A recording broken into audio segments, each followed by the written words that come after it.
Ini terjadi, seorang ibu-ibu mengadu anaknya tidak bisa membayar sekolah kepada kami. Wah, ini kejadian. Kebetulan anak kami waktu masih sekolah juga di Cirebon, di luar. Saya tanya, berapa bu per bulannya? 1.200.000. Kaget saya. Ah, berapa bu? 120 lah pikir. 1.200.000. Lah, saya punya anak sebulan 75.000. Yang sebulan 1.200.000 minta solusi di anaknya yang sebulannya 75.000. Wah, ini keblinger, saya yang keblinger, dia keblinger saya. Saya mikir,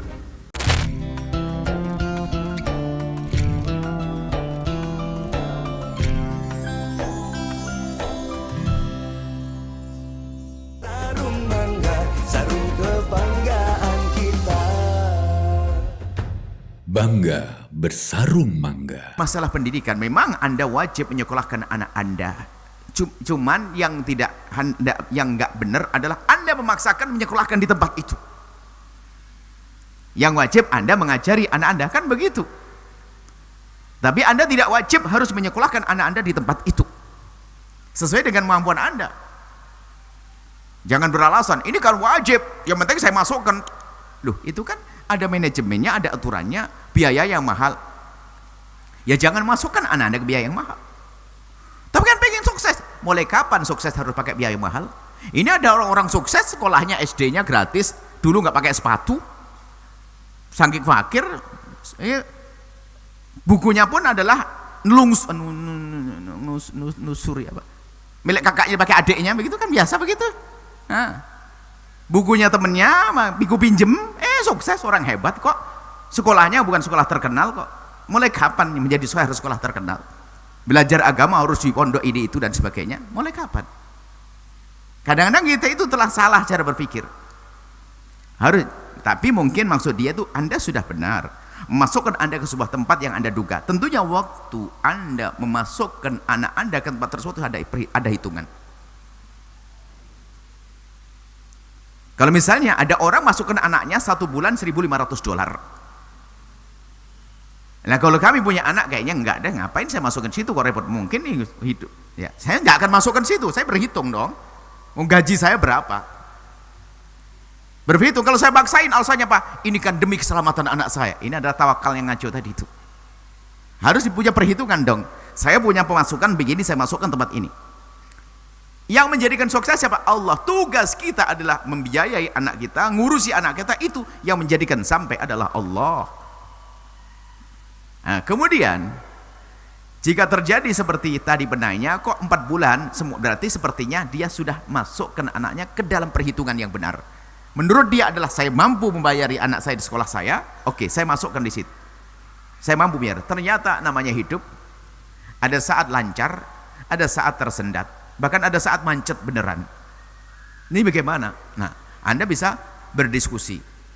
Yang nggak boleh adalah diam-diam nggak mau ngomong. Di telepon susah, itu wali santri kurang ajar namanya. Gimana berkahun, sudah nggak bayar di telepon tambah nggak karu-karuan, marah-marah lagi kadang. Loh, ini Anda ini kalah sama kucing. Serigala itu pun dengan anaknya masih tanggung jawab loh ya. Biarpun serigala karena suka nerekam, tapi induk serigala anaknya pun masih disusui loh ya. Ini seorang manusia, anaknya ditaruh di pondok nggak bayar bertahun-tahun. Ini kalah sama binatang. Nggak pernah mikirkan. Bukan karena dia tidak mampu, tapi karena saya tidak mampu. Loh, kalau tidak mampu diskusi dong. Dari awal bulan 12 sudah diskusi, ngomong ke manajemen, bisa enggak, saya belum mampu dan sebagainya. Kasih tempo dan jelaskan. Barangkali dapat diskon, dispensasi, kelonggaran atau sebagainya. Atau ternyata, waduh Pak, mohon maaf manajemen kami tidak bisa. Kalau petunjuknya gimana? Anda tidak harus memaksakan di sekolah yang seperti itu. Masih banyak tempat menuju surga yang banyak. Dan tidak usah gengsi. Lagi-lagi repot gara sombong. Malu dong, biasanya sekolah di sini kok pindah. Nah, ini sudah kalau sombong. Mau sombong mau masuk surga. Masa saya turun pangkat dong dari sekolah keren? Sekolah keren. Mau turun. Nah, ini sudah mulai ngaco ini. Memilihkan sekolah anaknya bukan untuk menuju Allah, tapi untuk mengangkat kesombongannya. Ini terjadi, seorang ibu-ibu mengadu anaknya tidak bisa membayar sekolah kepada kami. Wah, ini kejadian. Kebetulan anak kami waktu masih sekolah juga di Cirebon, di luar. Saya tanya, berapa bu per bulannya? 1.200.000. Kaget saya. Ah, berapa bu? 120 lah pikir. 1.200.000. Lah, Saya punya anak sebulan 75.000. Yang sebulan 1.200.000 minta solusi di anaknya yang sebulannya 75.000. Wah, ini keblinger saya, yang keblinger dia keblinger saya. Saya mikir, kenapa maksain, rupanya dia menyekolahkan anak sekolah yang mahal. Jadi kalau anaknya di sekolah yang mahal langsung ibunya kaya kan itu. Dan nanti wali santrinya hobi kuliner, ini gaya action, pamer laptop, pamer gelang, pamer tas baru dari Singapura, dari Australia itu. Ada sebutan sekolah kan bilang gitu. Ini orang nggak mampu masukkan anaknya sekolah ke situ hanya pengen action, yang nyungsep suaminya. Nah ini model begini nih ada atau tidak? Ada di Cirebon juga. Karena kejadian, aduh, ini orang salah konsultasi. Wong anak saya cuma 75.000 waktu itu. Ini 100.200. Ya udah. Akhirnya jadi bahan bahwasanya ada sebagian orang itu adalah mengangkat kesombongannya, bukan menghantarkan anak kepada kesuksesan. Sehingga harus keren-kerenan, bayar mahal dan sebagainya. Termasuk contoh saja di pondok kita. Pondok kita memang ada sekolah bayar. Tapi ada sekolah untuk sukses, ada yang dengan ini, ada kelas tafaku, ada kelas ini. Kadang-kadang nggak mau, kalau ini nggak mau, sudah mulai ngikuti kesombongannya. Yang penting anakku dihantarkan kepada kemuliaan kan selesai. Kalau tidak pondok ini, pindah ke pondok yang lain. Maksud kami, kalau memang Anda tidak mampu membiayai di pondok tersebut, ya sudah. Anda minta petunjuk kepada ustadznya agar dipindahkan ke tempat yang lain yang sekiranya secara akidah juga aman dan sebagainya. Mungkin bisa lebih murah di tempat tersebut.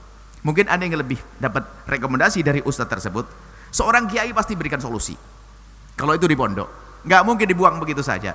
Asalkan kitanya benar, bukan itu telepon susah, direject, marah-marah dan sebagainya. Ini nggak benar. Itu maksud kami adalah Anda bisa berdiskusi, ini jawabannya, diskusi kepada yang punya pondok tentang keadaan anak Anda agar diberi gambaran solusi. Apakah nanti ada diskon, dispensasi dan seterusnya, atau ternyata jika memang tidak mungkin di situ, bisa dialihkan ke tempat yang mana, tentunya dengan petunjuk guru, maka dengan adab, maka Anda akan sampai kepada Allah. Yang nggak benar tidak pakai adab, dicomot langsung tunggakannya berjuta-juta. Ini kan ada. Kita kan juga ada pesantren, ada orang tunggakannya banyak, tiba-tiba pergi begitu saja. Akhirnya kasihan pondok. Bukan kasihan pondok, kasihan dia dong yang berjalan. Kok kasihan pondok? Aneh banget, Anda ini salah berpikir juga. Yang kasihan dia. Punya tanggung jawab ditinggal begitu. Kalau pondok adalah tempat untuk menuju pada kemuliaan. Seperti itu. Jadi Anda bisa diskusi, kemudian setelah itu kalau harus pindah, nggak usah gengsi, hilangkan gengsi, maka Anda akan ketemu kepada kemudahan. Kalau kami bahasa sederhana, kesederhanaan itu adalah menjadikan Anda kaya sebelum kaya. Memangkas kesombongan menjadikan Anda menjadi orang hebat sebelum Anda hebat. Anda melambung tinggi sebelum Anda di tempat yang tinggi. Anda istimewa, Anda sukses sebelum sukses. Sederhana, biasakan dengan kesederhanaan, maka kesederhanaan yang jadikan kaidah hidup Anda menjadikan Anda kaya sebelum kaya. Wallahu a'lam bishawab.